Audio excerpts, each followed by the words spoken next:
Hello and welcome everyone. My name is Hannah Mason. I'm a technical editor at CompositesWorld. I want to thank you all for joining us today for this webinar titled High Performance Non-PFAS Options for Release and Protective Films, brought to you by CompositesWorld and presented by DuPont. In the webinar, DuPont will review composite applications that currently use PFAS materials commonly, as well as the status of PVF as a non-PFAS fluoropolymer within the regulatory landscape. And our presenter today to talk about all of this is Kaushik Roy Choudhury, program leader at DuPont. He has a Ph.D. in material physics and more than 25 years of experience in clean energy, semiconductors, polymers, and composites.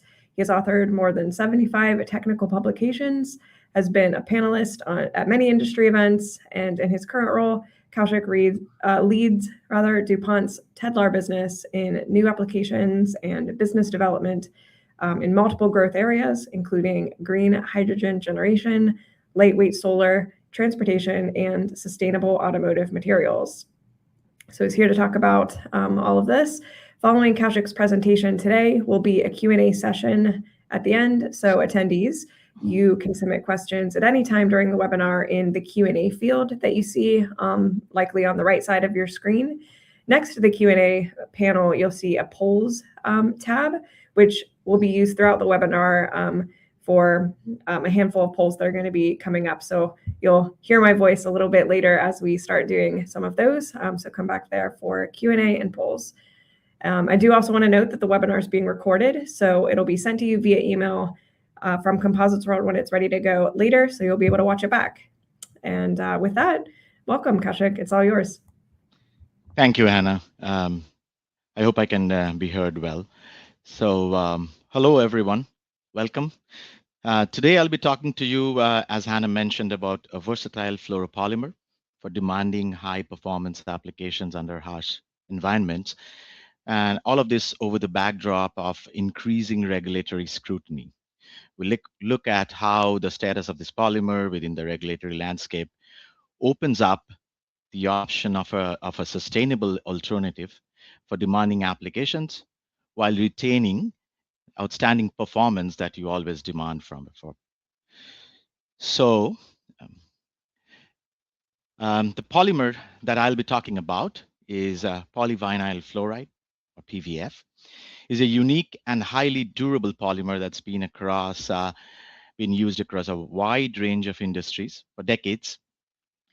It was first commercialized by DuPont in 1961 under the brand name of Tedlar, and DuPont has been producing PVF in the form of both films and as well as coatings for over 60 years now.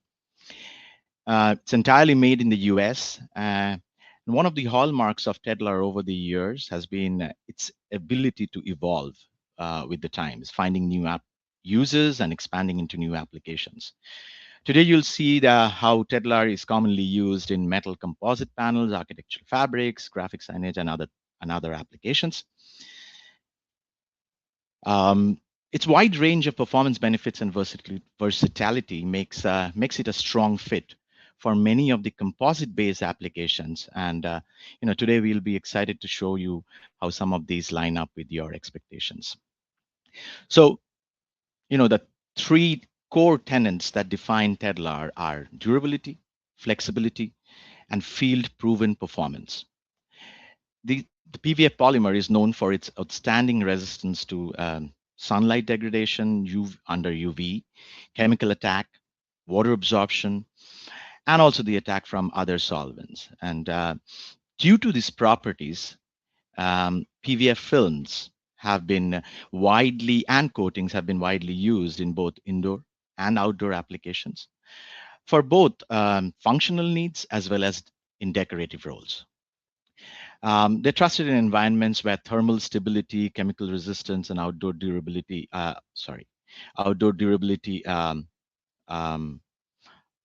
are sought. And for 60 plus years, the Tedlar film is being recognized as a high performance standard with proven durability, again, in a wide range of harsh operating conditions. So next, let's see some of these applications that we have been talking about. So building on the decades of proven performance, as I mentioned, Tedlar has been globally used across a wide range of industries, including building and construction, aerospace, transportation, and others.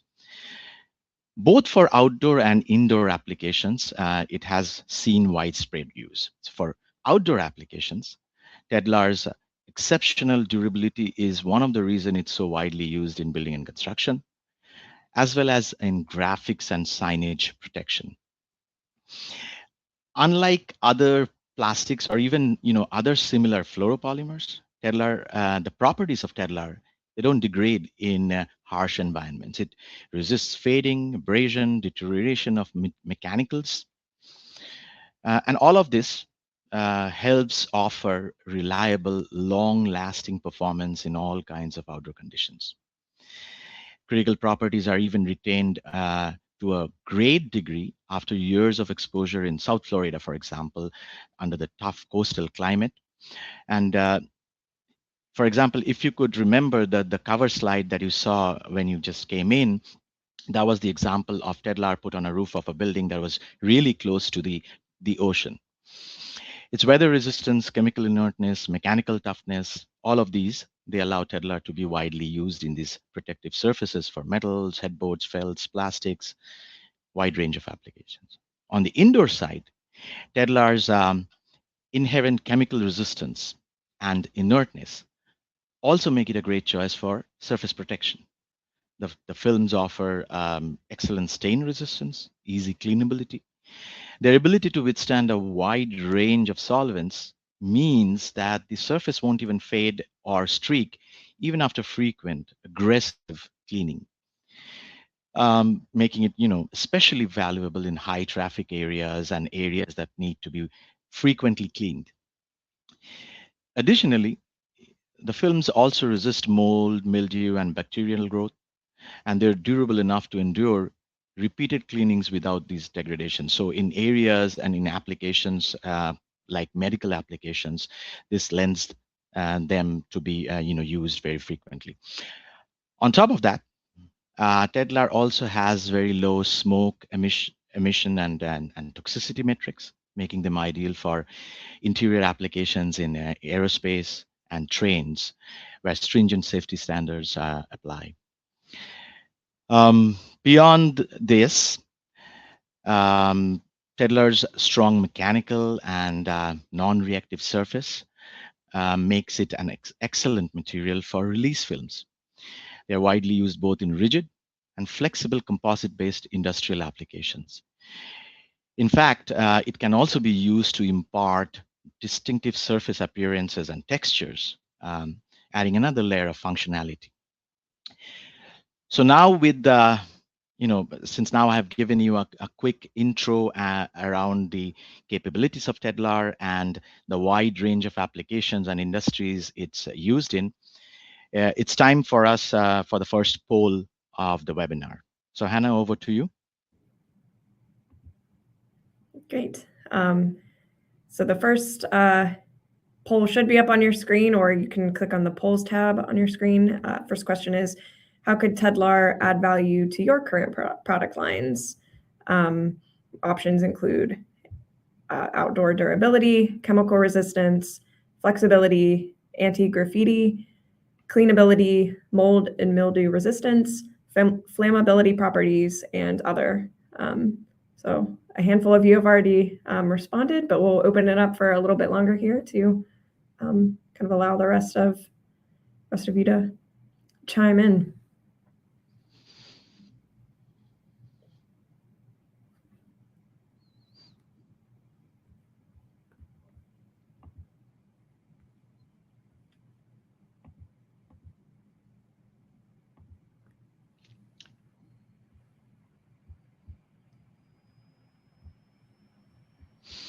All right. Okay.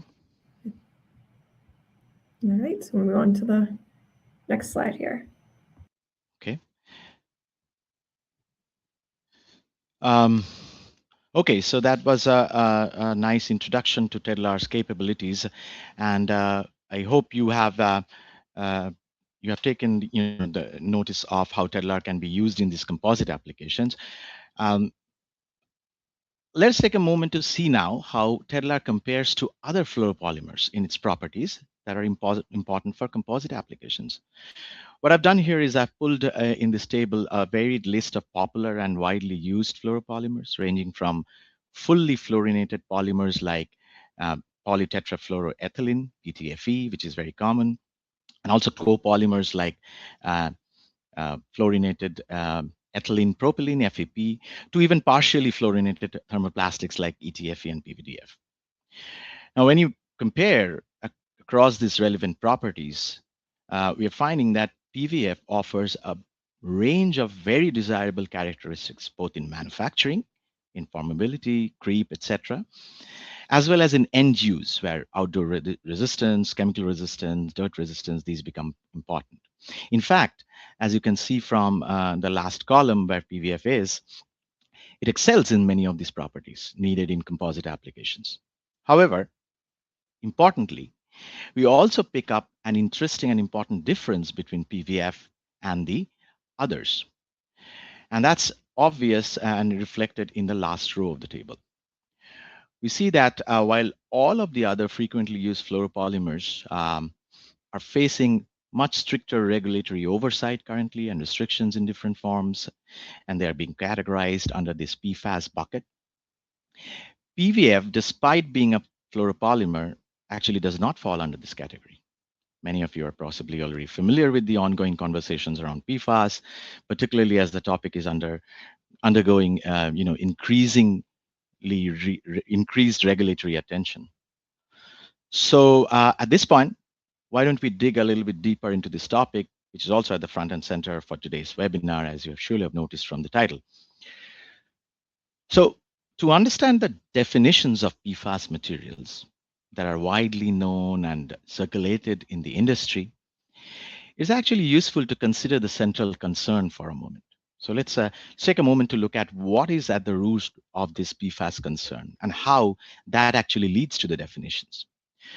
So simply put, the basic concern around PFAS is around chemicals, synthetic chemicals, that can persist in the environment for really, really long times, often well after the end of their useful life. This concern then leads to the definitions, which again, in simple words, for a material to be classified as PFAS, it must contain at least one fully fluorinated carbon atom. That is a carbon where all the hydrogen atoms have been replaced by fluorine within the repeating polymer unit. Why is this so? Because it's supported by the chemistry behind it, which we all know that the carbon fluorine bond is one of the strongest in nature, and it's not easy to break it. So when a polymer chain is fully saturated with fluorine, it's very difficult to oxidize and degrade it in the environment. This has led to essentially the same but slightly differently worded definitions, be it the European Chemicals Agency, ECHA, which has been leading this multi-year assessment, or be it OECD or the US EPA. However, all of these regulatory definitions, they really align around that general central concern around the persistence of synthetic chemicals. And what that leads to is the definition that fully fluorinated carbons block complete oxidative degradation, and therefore that's where the concern comes in. Now, what do we see when we apply this framework to PVF, the polymer that I have introduced to you earlier? The first thing that you see from the structure over here, which we are repeating, you have seen it in one of the earlier slides, is the absence of a fully fluorinated carbon in the polymer structure. And then the fluorine that's present there, of course, it offers the exceptional durability in use, the inertness and chemical resistance. However, the hydrogen that resides on that same carbon, that can be easily abstracted, and that is the one that promotes oxidative degradation. So what happens is that carbon chain can be cleaved under oxidation, forming self-similar units, and the terminal products are carbon monoxides, fluoride ion, and water, none of which come under the PFAS regulation. On top of that, no raw materials, surfactants, or other ingredients are used in the manufacturing of PVF that come under the PFAS regulation. So taking all this together, PVF or Tedlar now is a non-PFAS material, but it still has the durability benefits of a fluoropolymer. All current published literature by ECHA, OECD, EPA, and other organizations have recognized this definition of PFAS. And in many cases, actually, PVF is specifically called out as a non-PFAS alternative, which we can see in this next slide over here. For example, here are a couple of examples, one from an ECHA document in their proposal, and the other one is from OECD. And in both cases, in the list of substances that are excluded from the current regulatory definition of PFAS materials, we can see that the images shows PVF included in that list. If you're not familiar with these documents, I really encourage you to look them up for further reading. They're available to the public. On top of that, in addition to the graphical lists, here are a few excerpts from the published proposal from ECHA and from a reputed independent US national laboratory, NREL, which is now renamed as the National Laboratory of the Rockies. For example, the ECHA document clearly mentions that PVF is a partially fluorinated polymer, therefore not a PFAS. And in fact, it compares it as an alternative to PVDF and PTFE for certain applications. And then again, the documents from NREL and the University of Michigan School of Environment and Sustainability again supports this assertion that PVF is a non-PFAS material, and the raw materials and the ingredients used in its manufacturing process are also non-PFAS. So we see the presence of this expanding extent of external literature, as well as the regulatory agency documents, where we can find evidence that PVF is and its supply chain, they do not meet the regulatory definitions of PFAS, and therefore they're not subject to PFAS-specific restrictions. So with that background, now it's time for the next poll. Hannah, over to you. Great. Okay, you should see the next poll up on your screen or in the polls tab. So you can go ahead and start answering. The next question is, are you looking for alternatives to PFAS materials, and how soon will you switch? Options include A, yes, and want to switch within the next year. B, yes, and want to switch within the next 5 years. C, not planning to switch to non-PFAS materials. D, we don't currently use any PFAS materials. Or E, unsure. So you're welcome to, we've got a couple of responses in so far, ranging a little bit. You can kind of see the numbers moving here. The top response so far is B. We'll give it a minute here.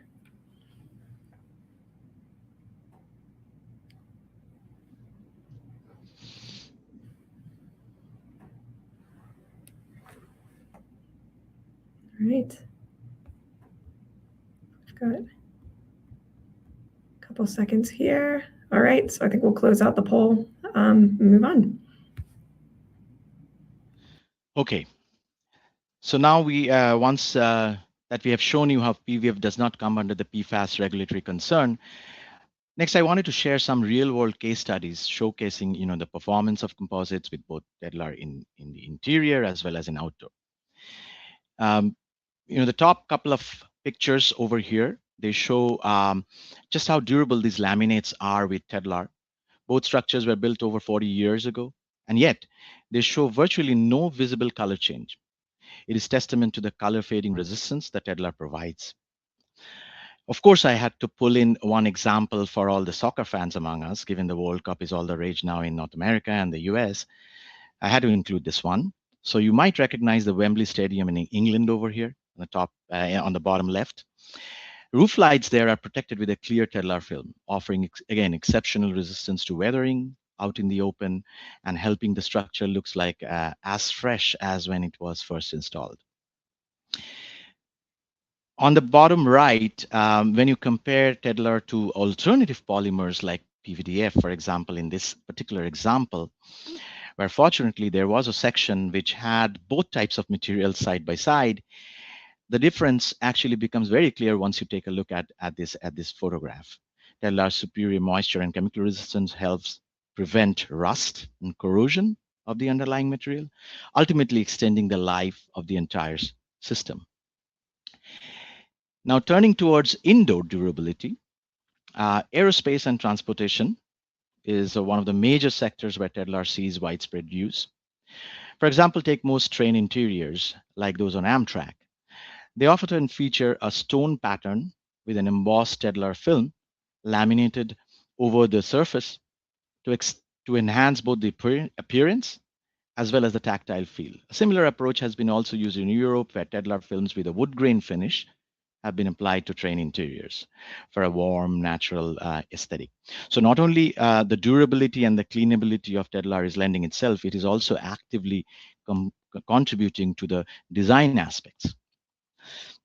Of course, in aircrafts, um, you have very likely encountered Tedlar during any air travel. If you've ever rested your head on the side of a plane, it was probably on a Tedlar film. It's in the side panels, in the window, in the storage bins, in the window masks, and all. Tedlar is commonly used in the fuselage, and its presence actually extends way beyond that. It's found in other parts of the aircraft as well, proving its value in environments where the materials must also meet very strict regulatory standards. Additionally, on the left, we are showing here Tedlar implemented on HPL wall paneling systems and on cabinets and countertops for easy cleanability, especially in medical environments that require disinfection quite frequently. So by now, you know that Tedlar is mostly a thin film or a thin coating. In the next few slides, I'll try to outline how it can be incorporated into existing composite manufacturing processes. The flexibility of Tedlar makes it really ideal for application onto a wide range of flat substrates, and that's one of the easiest way of incorporating Tedlar um, into a composite structure. And these substrates can go all the way from metal, aluminum, steel, to plastic, thermoplastic sheets, as well as even vinyl substrates. DuPont has developed specific adhesives designed for laminating Tedlar onto substrates. That said, Tedlar films can also they are also compatible with a broad range of acrylic-based adhesives as well, giving the manufacturers additional flexibility in the process. So using these adhesives, it's possible to achieve really high quality, long lasting bonds between the film and the substrate, meeting demanding specifications. Laminating films onto Tedlar is also simple enough to integrate into any existing downstream manufacturing lines. For example, in roll-to-roll processes, Tedlar film can be coated with the adhesive and applied using nip roll lamination, as is shown here. In more complex applications, such as flexible sign faces, adhesives can also be pre-applied onto the Tedlar film, allowing for easier lamination. Next, thanks to the inherent thermal and mechanical properties of Tedlar, the processing capabilities can be extended to produce complex 3D finished shapes and paths used both for protection as well as decoration. Tedlar film can serve as a lightweight, high-performance alternative to paint in many of these high-end end-use applications. Not only does this reduce weight, but it also provides superior barrier protection. Like other thermoplastics, Tedlar can be thermoformed into specific shapes using a variety of standard plastic forming methods: vacuum forming, pressure forming, match die forming, and then after the forming, the parts are trimmed to achieve their final 3D shape. Importantly, even after downstream processing, Tedlar continues to deliver the same key performance benefits in the final molded parts. And this is very important in a lot of these end-use applications in aircraft interiors, public transit buses, automotive trims and fascia, as well as components in turbines and industrial equipment. Further highlighting the processing flexibility of Tedlar films, these laminates that we have formed by laminating Tedlar to either metal sheets or others, they can also be cold formed into complex shapes, thanks to the high elongation and formability of the Tedlar film. This flexibility also goes across a wide range of temperatures, from room temperature all the way down to cryogenic temperatures. And throughout this temperature range, the film actually retains its mechanical properties even under significant stress. For example, in this picture over here, where we are showing the 0T bending test, where the Tedlar film virtually is crack-free even after that test. You can often see these films used in cold forming processes for things like bent laminated metal panels in roofing, as well as stamped parts in the automotive industry. Next, changing gears a little bit, Tedlar's high tensile strength and inertness and anti-stick properties also make it an excellent choice as a release film for processing materials like epoxies, phenolics, polyesters, rubber. Showing here 3 common examples where Tedlar release films are used. Transfer printing is an interesting application where the designs and labels can be screen printed directly onto the Tedlar surface, and these printed films can then be used to transfer the designs right onto the substrates like rubber hoses or fan belts. Tedlar films can also be used to impart a wide range of surface textures, for example, either adding a grippiness or slickness to matte or glossy finishes. And since Tedlar leaves no residue or surface contamination, it is key for applications that require really a pristine finish throughout the process. For example, like circuit boards, where Tedlar's mechanical strength allows it to shrink with the substrate during the forming process.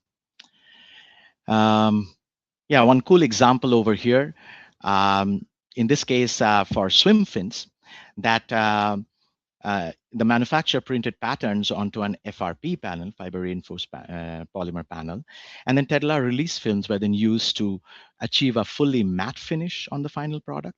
And beyond just the appearance, these films can also impart surface texture, enhancing again, with whatever kind of finish that you want on the final surface. It's a great example of how Tedlar's versatile processing capabilities can be tailored for both function as well as form and durability. So we're almost at the end of our presentation. I wanted to give you a flavor about the range of products that are available within the Tedlar family.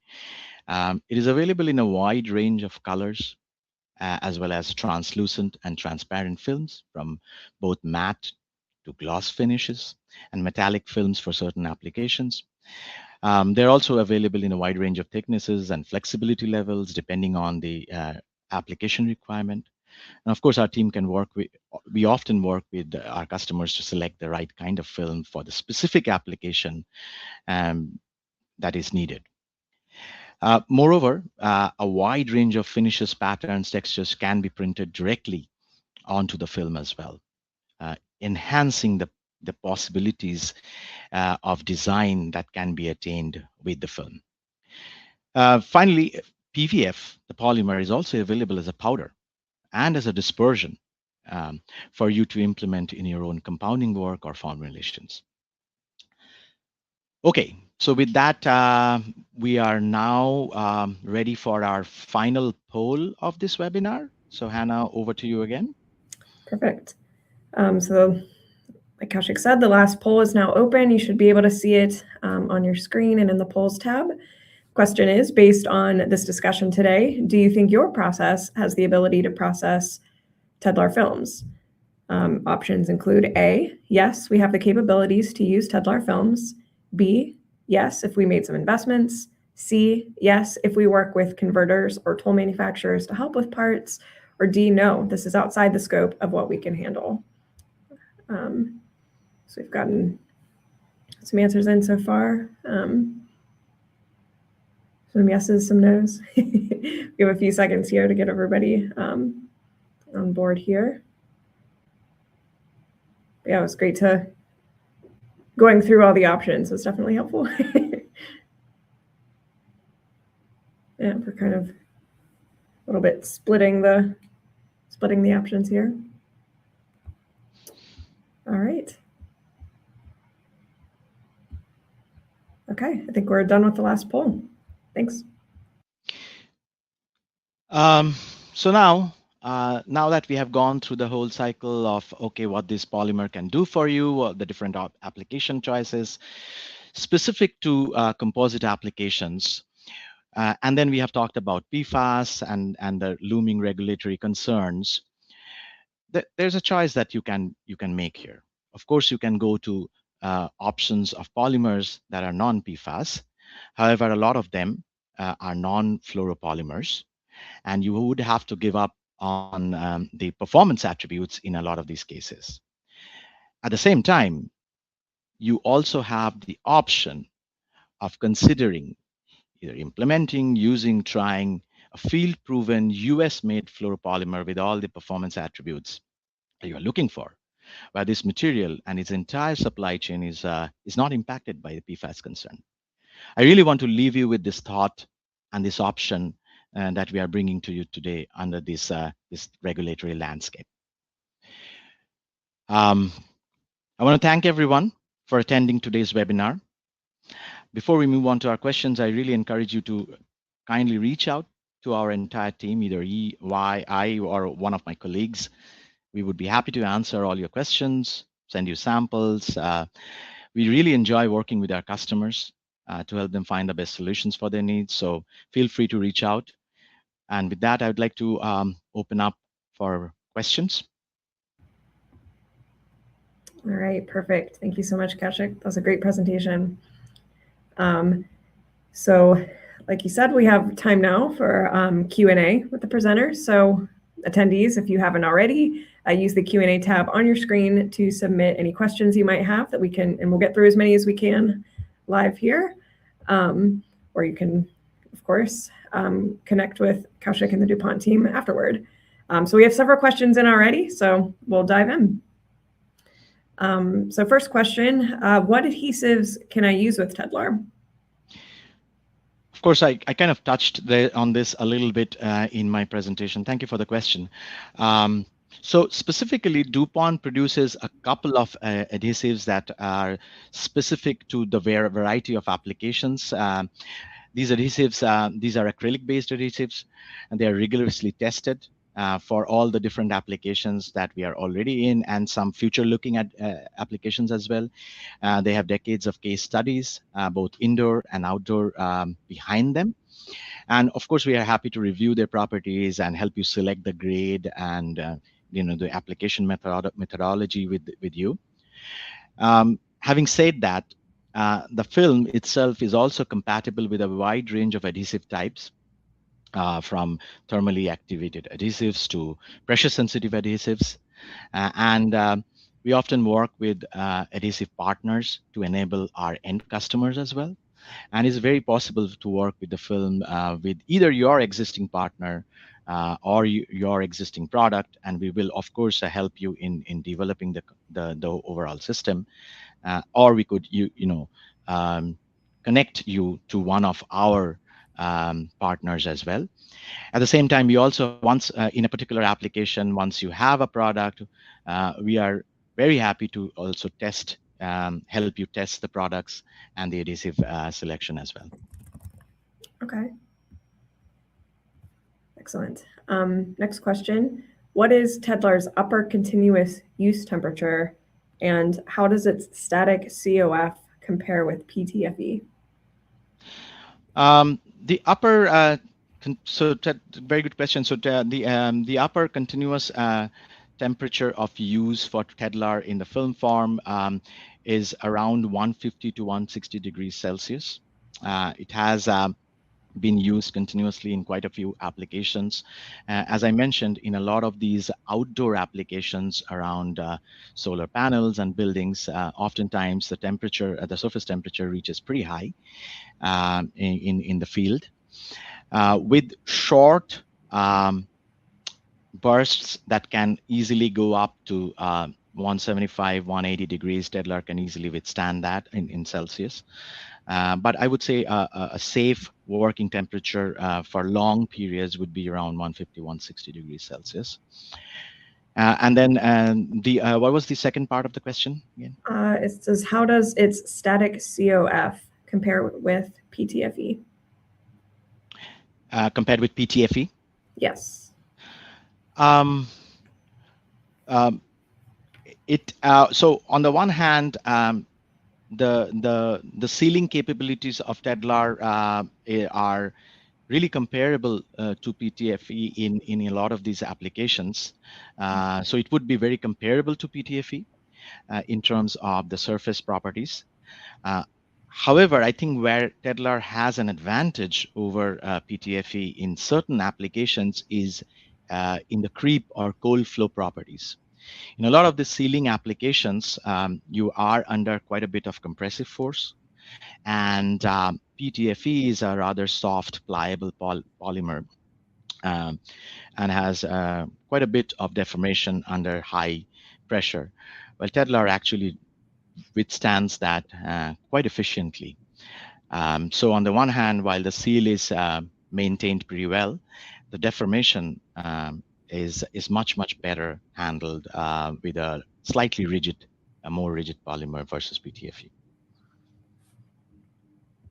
Okay, excellent. Next question. What is the softening point of PVF in film?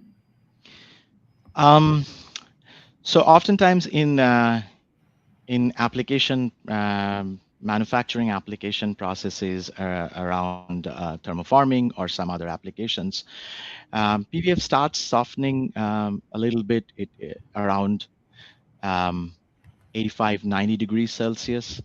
However, the film is available in a variety of different mechanical properties, again, targeted towards the particular application that you would be looking at.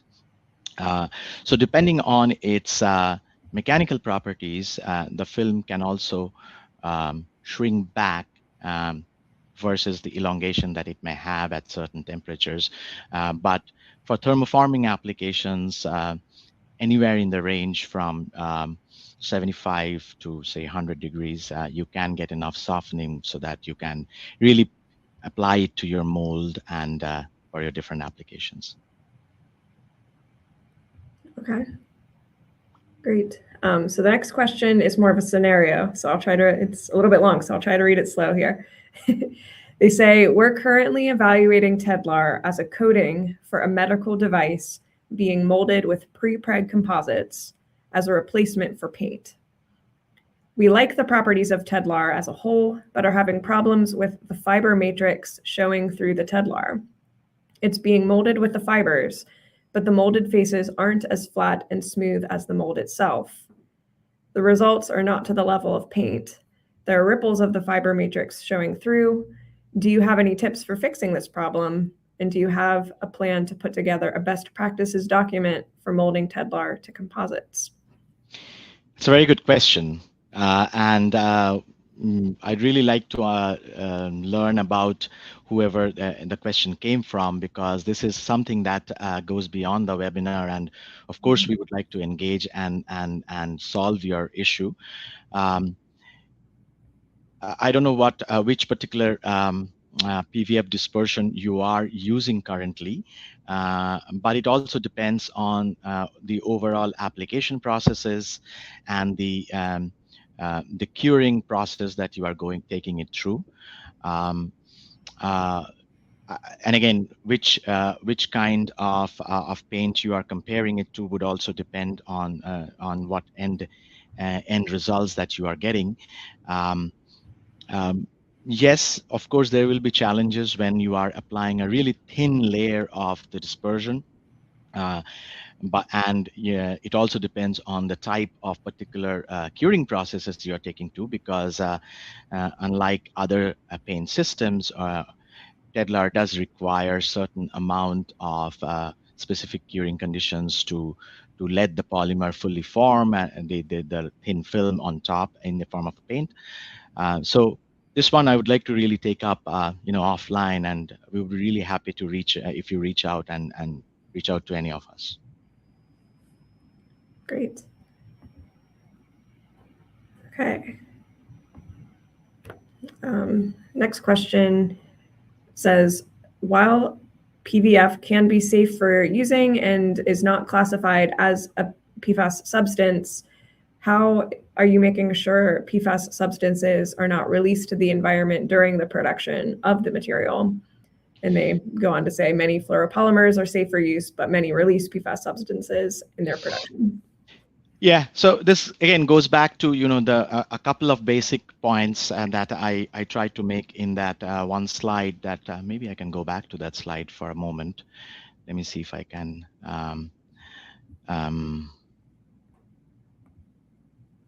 Just give me 1 second.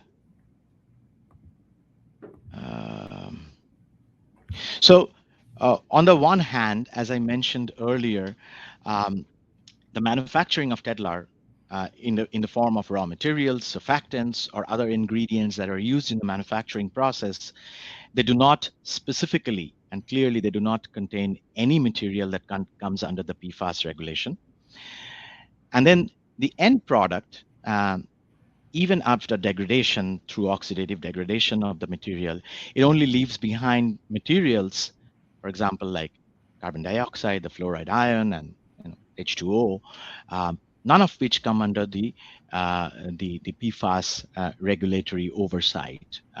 So clearly, both at all the way from the manufacturing end to in use, where it doesn't release any PFAS material, to the end of life, where it could potentially be broken down through oxidative degradation, from kind of the cradle to the grave sort of a scenario. We do not see the possibility of creating any byproducts or starting out from any raw materials that come under this PFAS material category. And by the way, the degradation products that I mentioned, it has already been proven by scientific testing, so that there is literature to back that up. Great.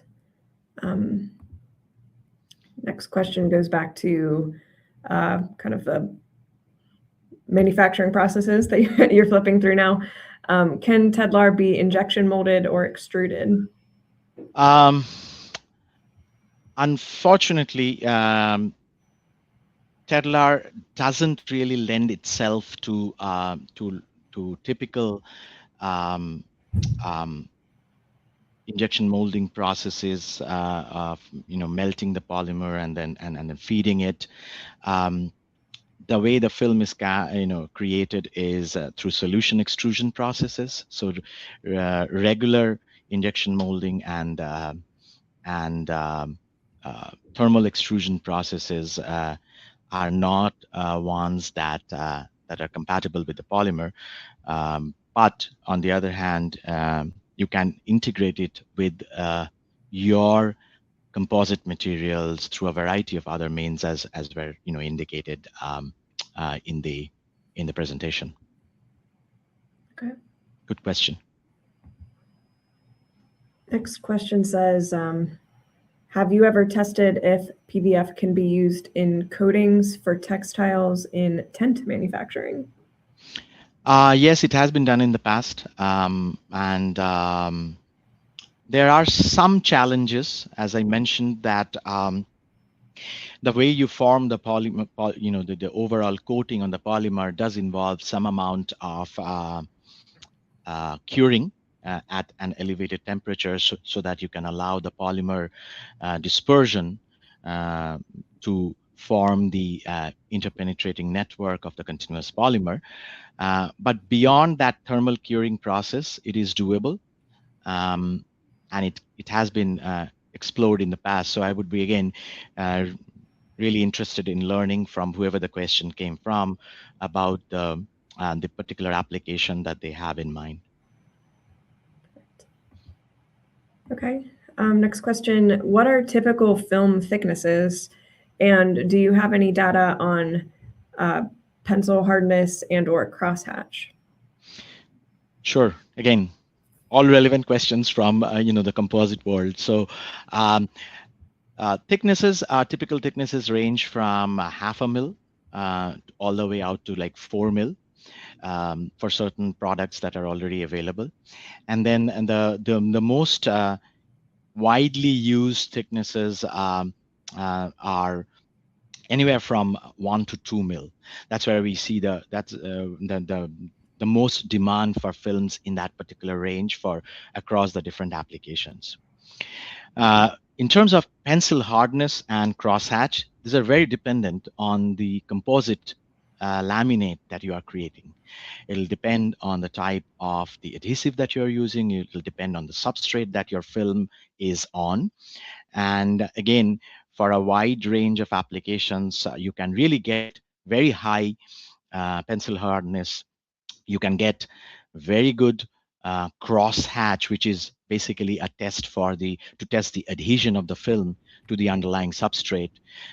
For certain, just to make a point, for certain applications on metals using the right type of adhesives, we really get top-notch crosshatch results, even after boiling immersion tests. So once you do the lamination, you let it cure, then you do the crosshatch, and then you immerse it in boiling water, and you test it to try to pull it off, and it does withstand that. So if your system is right, if your choice of the system and the process is right, of course you can get really top-notch results with this. Very excellent. Okay, we have time for maybe 2 more questions here.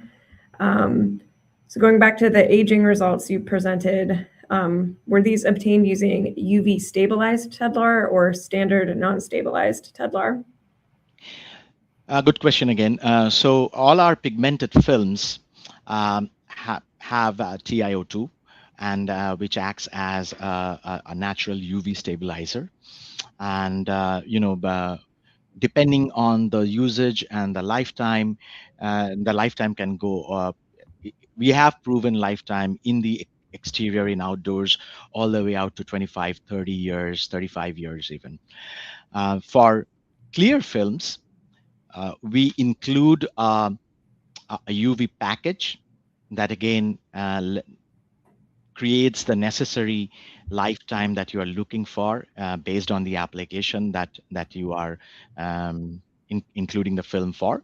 So we have the option of creating that necessary lifetime, be it for clear films, transparent films, or for pigmented versions of the film. Okay, excellent. We'll grab one more question here. With this material, what powder particle sizes are available? We have a range of particle sizes, and of course it's a polymer with a distribution of sizes. Depending again on the size that's needed for a particular application, we could mill it. The powder can be milled to narrow down the distribution as well. But again, it would depend on the particular application where we want to position the powder so that it fits the particular use. But again, we have the option of milling it, the dry powder, and meet whichever distribution that you need to get to. Okay, excellent. So we've kind of reached the end, timing-wise, of the webinar, unfortunately. We do have a few questions we weren't able to get to in the Q&A. These will be forwarded to the DuPont team. So Kaushik and his team can reach out to you and kind of address offline. Obviously, you can also reach out to the team in various ways here. But yeah, thank you so much for this presentation, Kaushik. We appreciate it. This was very informative. Thank you, and thanks. I just want to close off by thanking the audience again for listening on, as well as really the engaging questions that came through. You really went beyond my presentation and asked all the relevant questions, which is good. Thanks again, and the entire DuPont team will be here, the Tedlar team. Please reach out to us with your questions. Perfect. Yeah, thank you to our attendees from CompositesWorld as well. We appreciate you joining us today and hope you'll join us for the next CompositesWorld webinar. For more information, visit compositesworld.com and have a good day, everyone.